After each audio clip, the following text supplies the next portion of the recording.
అబ్బబ్బబ్బబ్బబ్బ! ఇంత మంచి టేస్ట్ నేను ఇన్ని రోజులు ఎలా మిస్ అయ్యానా అనిపించిందండి తిన్న తర్వాత. సో, మీరు కూడా ట్రై చేయాలనుకుంటున్నారా? అయితే చూసేసేయండి. నా స్టైల్‌లో వాంగీబాత్ అనమాట. లేత వంకాయలు తీసేసుకోండి. దీనికోసం మెయిన్ మసాలా అనేది ఇంపార్టెంట్ అండి. ఆ మసాలా బయటైనా దొరుకుతుంది. వాంగీబాత్ మసాలా అంటే ఇస్తారు. సో, నా దగ్గర లేదు. సో, నేను ఇంట్లోనే ప్రిపేర్ చేసేస్తున్నాను. ఇక్కడొచ్చేసి నేను అన్నీ 1 స్పూన్ తీసుకున్నాననమాట. ఇక్కడ చూపిస్తున్న ఇంగ్రీడియెంట్స్ అన్నీ కూడా. బట్ మెంతులు మాత్రం ఒక 5 ఆర్ 6, 7 అలా తీసేసుకోండి. అంతే చాలా తక్కువ.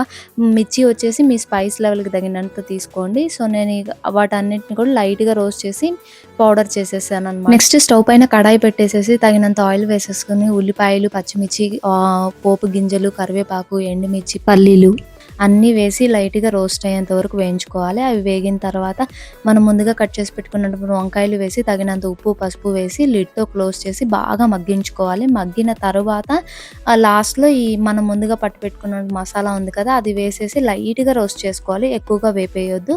సో, అంతే ముందుగా ఉడికించి పెట్టుకున్న రైస్ కూడా వేసేసి బాగా కలిపేసుకోవాలనమాట. అంతే మన వేడి వేడి యమ్మీ యమ్మీ వాంగీబాత్ రెడీ.